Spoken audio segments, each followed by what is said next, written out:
ये आकाशवाणी का ग्वालियर केंद्र है। लीजिए अब सुनिए विशेष कार्यक्रम मन में है विश्वास।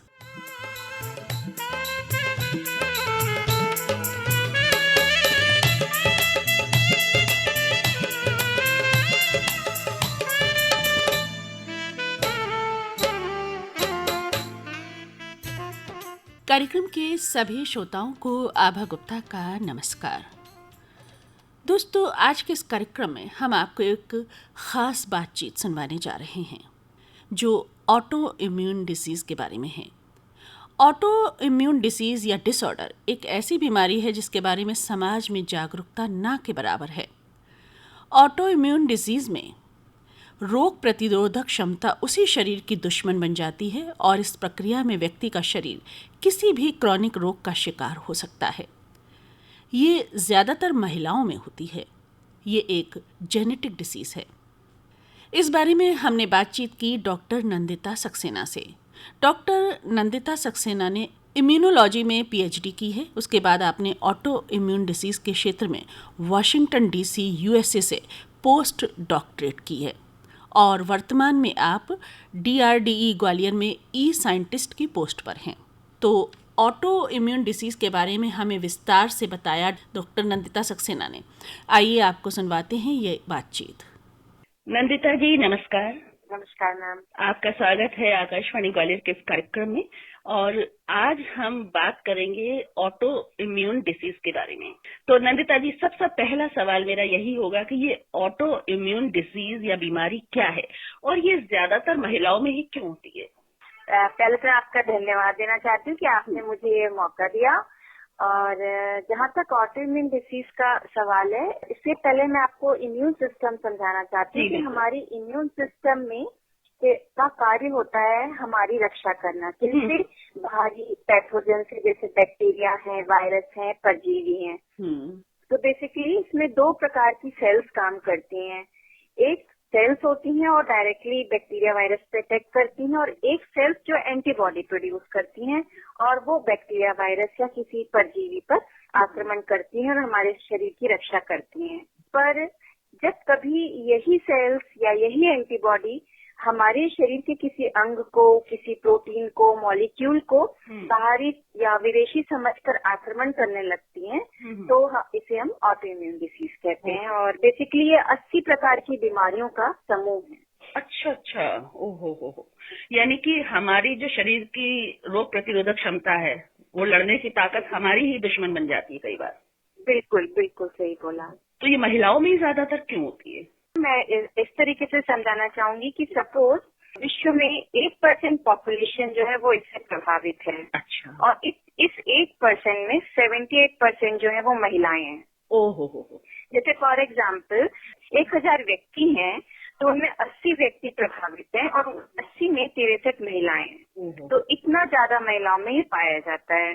जैसे मैं आपको एग्जाम्पल बताऊं कि हाशिमोटो थायराइडाइटिस है, जो कि हाइपोथायराइडिज्म है, ऑटो इम्यून डिसीज है, वो 10 गुना ज्यादा होती है महिलाओं में। एसएलई, सिस्टेमिक ल्यूपस इरिथ्रोमेटोसिस, ये 9 टाइम्स ज्यादा होती है महिलाओं में। शोगरन सिंड्रोम 9 टाइम्स ज्यादा होता है।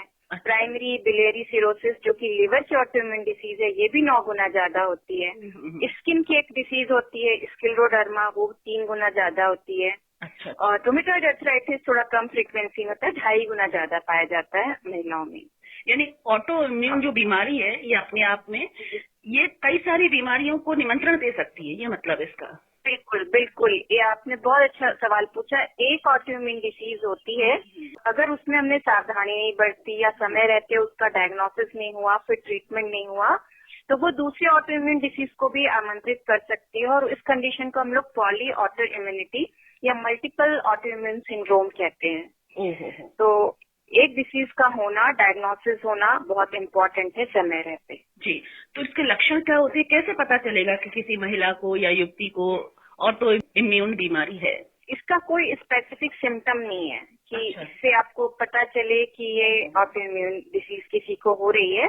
बट हाँ, कुछ कॉमन सिम्टम्स हैं, जैसे कि बहुत ज्यादा थकावट होना, मसल्स में दर्द रहना, स्किन में रेडनेस होना, रैशेस होना, और लो ग्रेड का फीवर रहना। देखिए, जब किसी को हाई ग्रेड का फीवर होता है तो इसका मतलब है कि उसकी बॉडी में इन्फेक्शन हुआ है और जो कि बॉडी फाइट कर रही है। बट जब लो ग्रेड का फीवर होता है तो ये ज्यादा अलार्मिंग होता है।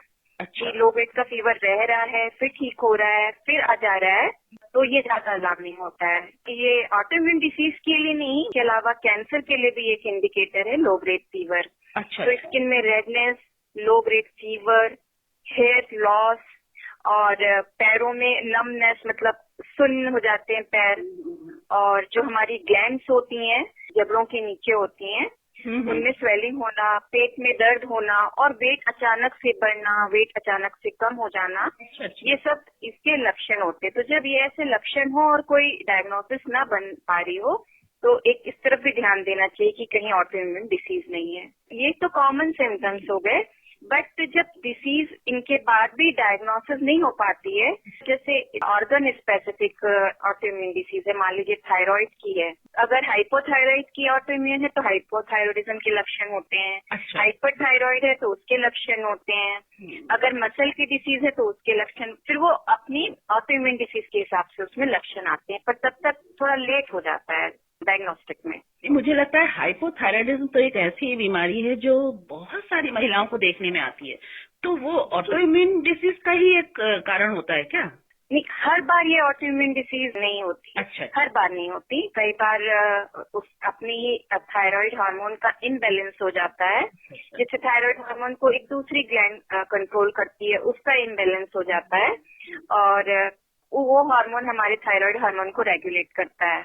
जरूरी नहीं है, दोनों प्रकार से होती है। अच्छा अच्छा। महिलाओं में क्यों ज्यादा ये ऑटोइम्यून डिसीज जैसे थायराइड की होती है? क्योंकि महिलाओं में हार्मोनल वेरिएशंस बहुत होते हैं, हर दिन होते हैं और उसकी लाइफ के दोनों हिस्सों में होते हैं, जो रिप्रोडक्टिव स्टेज है और जो पोस्ट मेनोपॉजल स्टेज है, दोनों में हार्मोन के बहुत वेरिएशन होते हैं। ये हार्मोन हमारी सेल्स को कंट्रोल करते हैं। जैसे कि सपोज किसी महिला को पीसीओडी हो गया, अच्छा अच्छा, पॉलीसिस्टिक ओवेरियन डिसीज, तो अब ये निश्चित तौर पे उनके हार्मोनल में इम्बैलेंस है, तो वो कुछ समय बाद हो सकता है डायबिटीज को जन्म दे दे। तो इसलिए महिलाएं ज्यादा ससेप्टेबल होती हैं, ज्यादा इनके लिए संवेदनशील होती हैं ऑटोइम्यून डिसीज डेवलप होने के लिए। जी, तो ये क्या डायग्नोस हो सकता है? जी हाँ, बिल्कुल। अगर जैसे हाइपर है, हाइपोथायरॉयडिज्म है, तो आप उसी हिसाब से लक्षण आते हैं। जैसे हाइपो में मेटाबॉलिक रेट कम हो जाती है, वेट बढ़ जाता है, और थायराइड हार्मोन हार्ट को भी रेगुलेट करता है, तो उसमें पैल्पिटेशन होने लग जाता है। तो ये पूरे लक्षण उसी तरीके से आते हैं जैसे एक हाइपर या हाइपो स्टेज के हैं, पर वो डायग्नोस करना पड़ता है कि ये फिजियोलॉजिकल है या फिर ये ऑटोइम्यून है। तो उसके लिए बहुत सारे टेस्ट भी होते हैं, तो उनसे डायग्नोसिस हो सकती है। जी। अच्छा, किस उम्र में ये ज्यादा होती है बीमारी? जी हाँ, जहाँ तक महिलाओं में संबंध है, ये महिलाएं अपनी दोनों ही स्टेज में इसके लिए सस्पेक्टेबल है।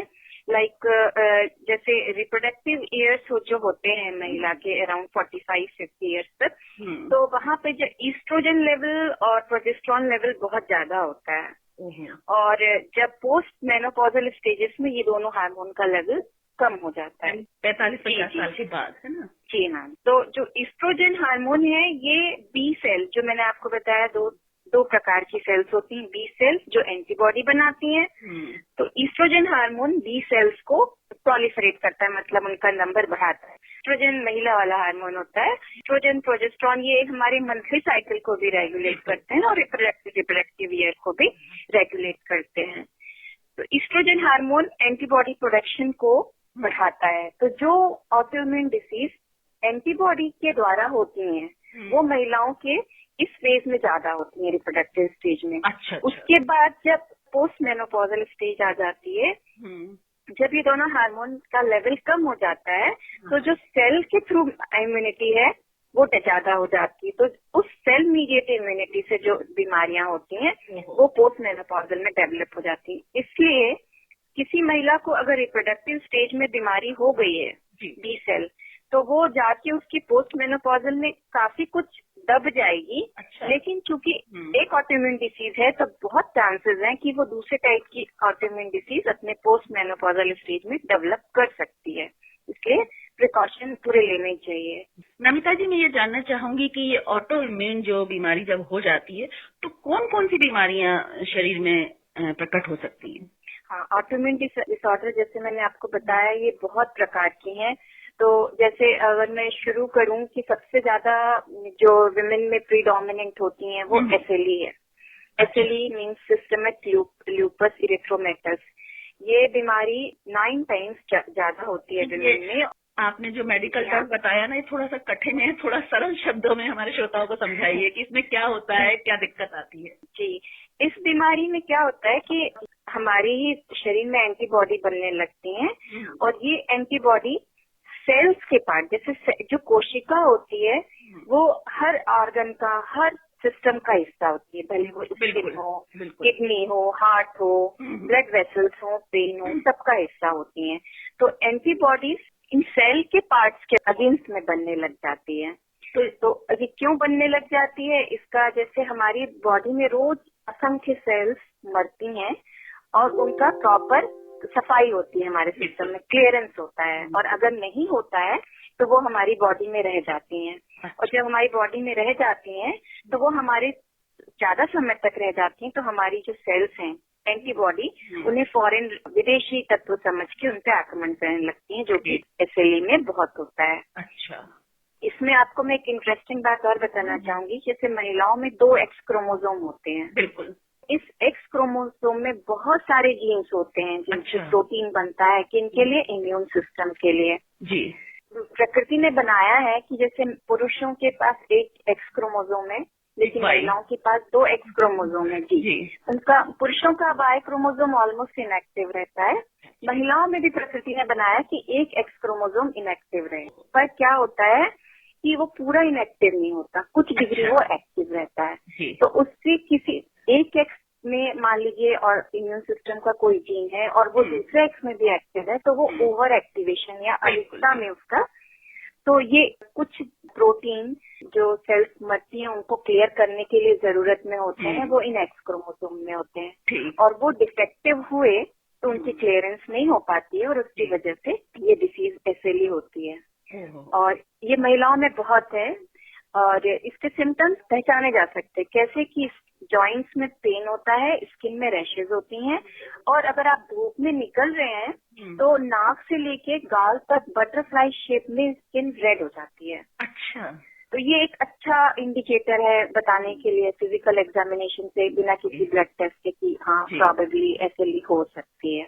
इसके अलावा और कौन सी बीमारी होती है, क्या जो बीमारी होती है घातक भी हो सकती है? इसके अलावा जैसे मैं आपको बताती हूँ, शोब्रन सिंड्रोम है। शोब्रन सिंड्रोम क्या होता है, सलाइवरी ग्लैंड, लैक्राइमल ग्लैंड और वेजाइनल ग्लैंड इनएक्टिव हो जाती हैं। तो आंखों में ड्राइनेस लगती है, सूखापन लगता है, और सलाइवरी ग्लैंड नहीं एक्टिव होती हैं तो प्यास लगती है, सूखता रहता है, और जी जी जी हाँ, और थकावट होती है। और ये इतने कॉमन सिम्टम है कि किसी को लगता ही नहीं है कि वो बीमार है। और शोब्रन सिंड्रोम जो है वो एक्चुअली अपने आप से नहीं होता, कोई बीमारी है तो उसके बाद हो जाता है, कोई ऑटोइम्यून डिसीज है तो उसके बाद हो जाता है। ऐसे ही प्राइमरी बिलियरी लिवर सिरोसिस है। जैसे हमारे बाइल डक्ट होती है, हमारे बाइल जूस बनता है, वो लिवर में एक डक्ट से निकलता है और पाचन में मदद करता है। पर बाइल डक्ट के अगेंस्ट सेल्स अटैक करती हैं, तो बाइल जूस निकल नहीं पाता और लिवर में इकट्ठा होने लगता है। ठीक, जरूरत से ज्यादा इकट्ठा होता है तो लिवर के लिए घातक हो जाता है, तो इसमें जॉइंटिस जैसे सिम्टम आते हैं। जी, लिवर के फंक्शन का अफेक्ट करता होगा। जी बिल्कुल सही बोला आपने। इसके टेस्ट में ही एलएफटी लिवर फंक्शन टेस्ट वगैरह होते हैं। तो जैसे आपने पूछा ये घातक होती हैं, तो इन बीमारियों में ये है कि एक बार हो गई किसी को तो ये क्रॉनिक है, लाइफ लॉन्ग रहेंगी। लेकिन अगर आप पेशेंट कंप्लायंस है, मतलब डॉक्टर ने आपको जितनी दवा लेने बोला है, जो परहेज बोला है, जैसे अगर पेशेंट उसको अच्छे से मान रहे हैं तो ये बीमारी दबी रहती है। अच्छा, यानी कि जो भी सिम्टम्स आप में प्रकट होते हैं उसके हिसाब से उस दवा देते होंगे डॉक्टर, है ना? बेसिकली ये इम्यून सिस्टम हाइपर हो जाता है तो मोस्टली दवाएं होती हैं सिम्टोमेटिक होती हैं। पेन हो रहा है तो आप बिल्कुल दे दी, और अगर इम्यून सिस्टम एक्टिवेट हो रहा है तो इम्यूनोसप्रेसन दे दी, थायरॉक्सिन दे दी थायराइड के लिए, लिवर की डिसीज है तो लिवर के लिए है तो प्रोटेक्टिव कंपाउंड्स होते हैं, जैसे कि हम जॉइंटिस में देते हैं, वो दे दिया साथ में। ऐसे उपचार होते हैं। वैसे भी कुदरत ने जो है महिलाओं के शरीर को कॉम्प्लिकेटेड ज्यादा बनाया है। प्रजनन तंत्र वो ज्यादा कॉम्प्लिकेटेड होता है क्योंकि वो एक जीवन को जन्म देती है।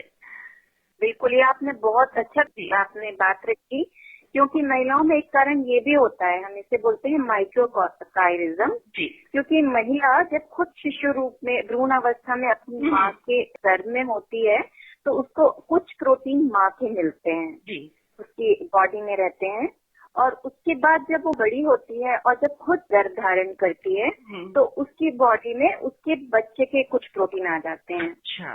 तो जो महिला की स्टेज होती है इसको माइक्रोकाइमेरिज्म बोलते हैं, और ये प्रोटीन जो उसे माँ से मिले हैं या अपने बच्चे से, ये बहुत लंबे समय तक उनके ब्लड में या उनके दूसरे सिस्टम में घूमते रहते हैं। तो बाई चांस वो अगर रिकॉग्नाइज हो जाते हैं इम्यून सिस्टम के द्वारा तो फिर ऑटोइम्यून डिसीज होने की संभावना प्रबल रहती है। अच्छा, यानी ये जेनेटिक बीमारी भी है? बिल्कुल, एक्चुअली ये बीमारी जेनेटिक, इन्वायरमेंटल फैक्टर, अगर मैं इन्वायरमेंटल फैक्टर बोलूं तो जैसे बैक्टीरिया, वायरस, पॉल्यूटेंट और हमारे इम्यून सिस्टम, 3 लोगों का आपस में बातचीत है। अच्छा। अगर ये बातचीत बिगड़ जाती है तो ऑटोइम्यून डिसीज हो जाती है, क्योंकि जैसे SLE है, जैसे रूमेटॉइड आर्थराइटिस है, इनका क्लियर कट बिल्कुल जेनेटिक लिंक है कि ये मॉलिक्यूल, जैसे एक डिसीज होती है रिएक्टिव आर्थराइटिस, वो कब होती है जब किसी को बैक्टीरियल इन्फेक्शन अगर पेट में हुआ हो, अगर थ्रोट में हुआ हो, तो उसके कुछ समय बाद वो डेवलप होती है, 4 वीक बाद, उसको रिएक्टिव आर्थराइटिस बोलते हैं।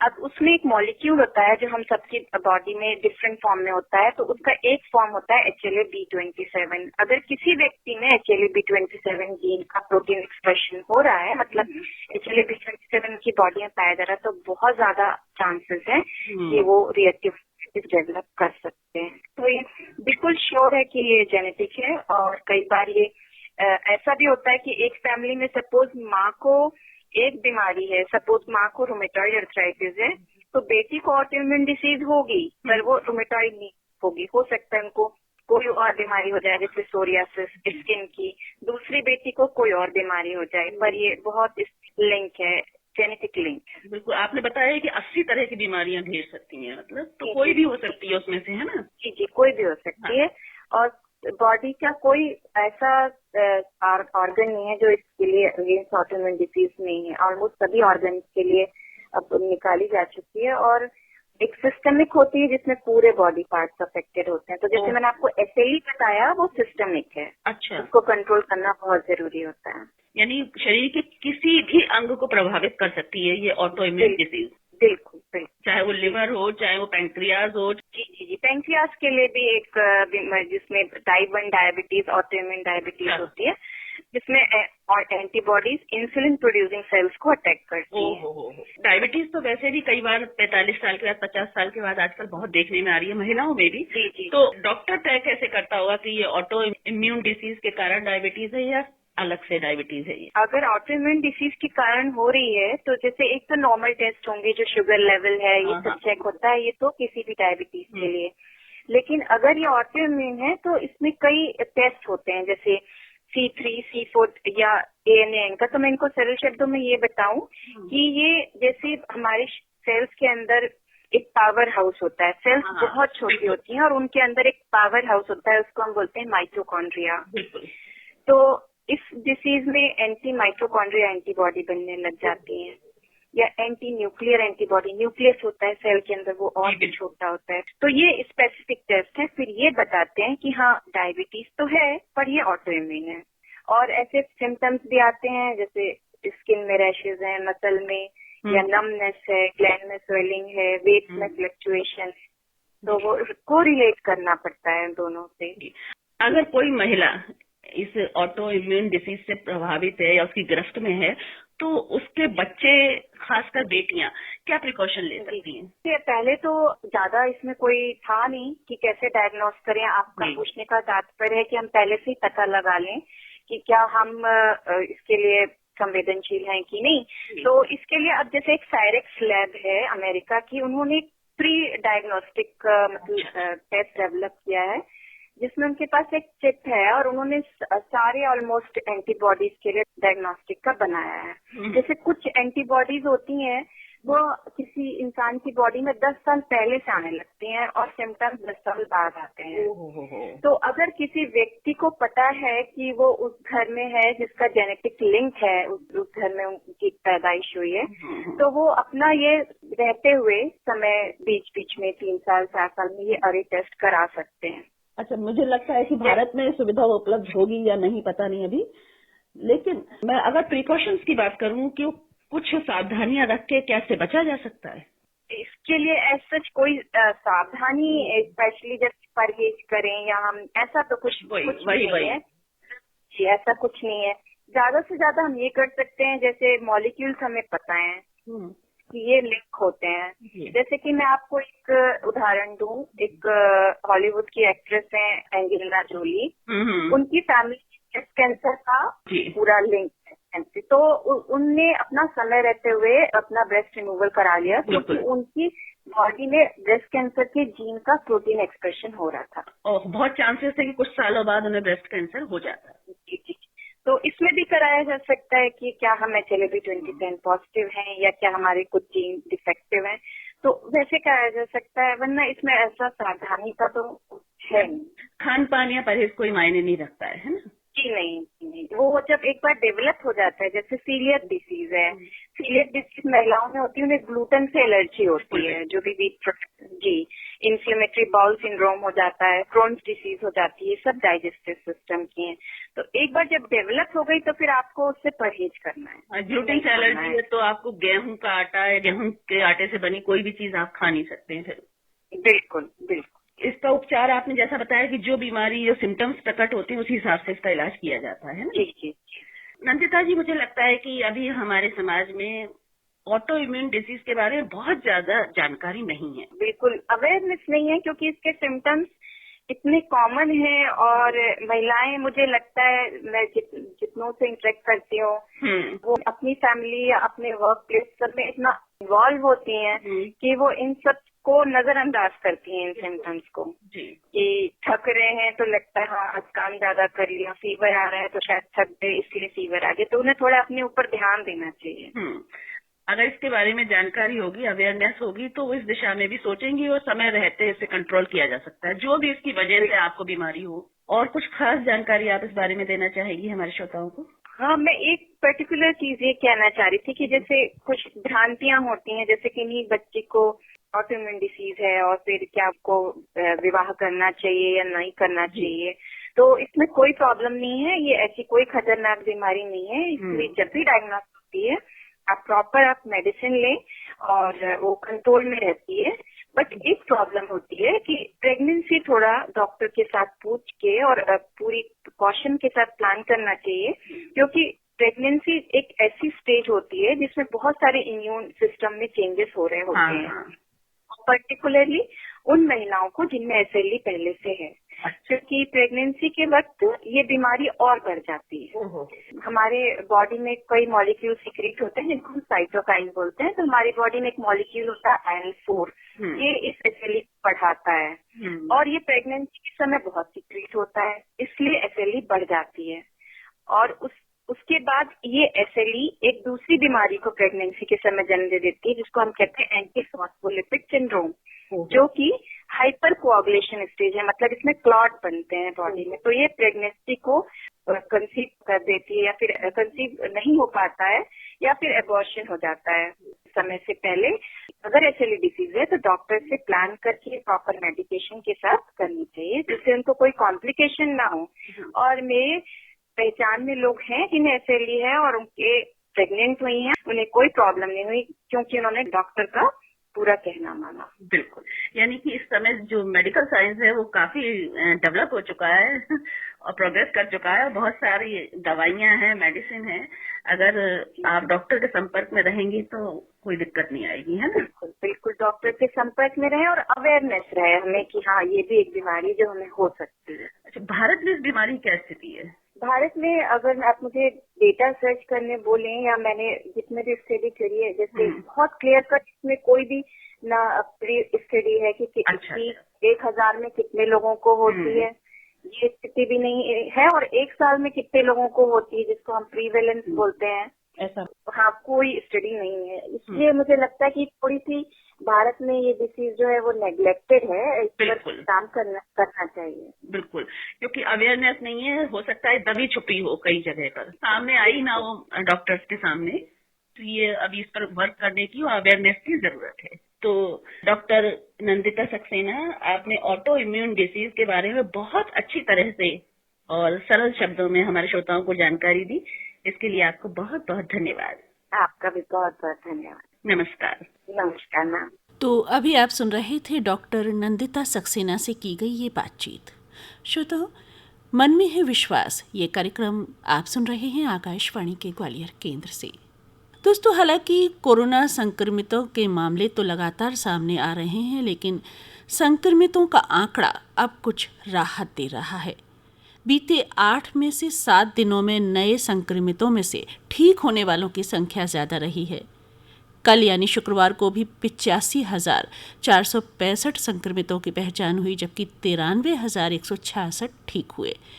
इससे एक्टिव केस लगातार कम हो रहे हैं।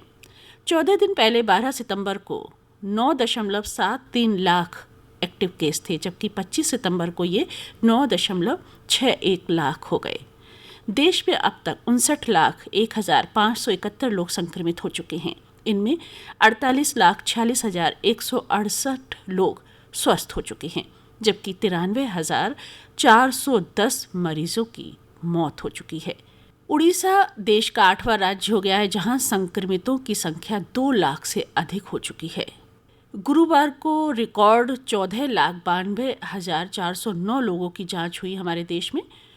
कोरोना टेस्टिंग का ये आंकड़ा एक दिन में सबसे ज्यादा है। इसके पहले 19 सितंबर को 12 लाख लोगों की जांच हुई थी। 6.89 करोड़ जांच अब तक हो चुकी हैं। एक और खबर आपके लिए कि पीजीआई चंडीगढ़ में शुक्रवार से ऑक्सफोर्ड यूनिवर्सिटी की कोरोना वैक्सीन कोविशील्ड का ट्रायल शुरू हो गया है और यहाँ वैक्सीन का डोज लेने के लिए 400 वॉलंटियर्स ने अपना रजिस्ट्रेशन करवाया है। मध्य प्रदेश की बात करें तो यहाँ पर अब मास्क न लगाने पर सख्ती शुरू हो गई है। भोपाल की जिला अदालत में गत दिवस मास्क न लगाने वालों पर 500 रुपये का जुर्माना लगाया गया। तो दोस्तों, सतर्क रहने की अभी भी आवश्यकता है, क्योंकि कोविड-19 का संक्रमण अभी खत्म नहीं हुआ है। जहाँ तक संभव हो घर में ही रहें और घर से बाहर जाना पड़े तो मास्क अवश्य लगाएं और हाथों को सैनिटाइज करते रहें। मास्क लगाते समय कुछ बातों का अच्छी तरह से ध्यान रखें। फेस कवर या मास्क पहनते समय पहले ऊपर की डोरी को बांधें और अगर इलास्टिक वाला मास्क है तो इलास्टिक को ठीक तरह से सेट करें। सुनिश्चित करें कि फेस कवर या मास्क जो भी है आपका, आपके मुंह और नाक को अच्छी तरह से ढक रहा है। पहनने पर सांस लेने में किसी तरह की दिक्कत तो नहीं आ रही है, ये भी ध्यान दें। मास्क को कभी भी सामने से न छुएं और मास्क को हटाते समय पहले नीचे की डोरी को खोलें और उसके बाद ऊपर की, और यदि डोरी ना होकर उसमें इलास्टिक है तो इलास्टिक से पकड़कर ही उसे उतारें। अगर डिस्पोज करना है तो उसको ढक्कन वाले डस्टबिन में कागज़ में लपेट करके फेंकें। और दोस्तों, अब घड़ी इजाज़त दे रही है, मुझे चलना चाहिए। सभी श्रोताओं को आभा गुप्ता का नमस्कार।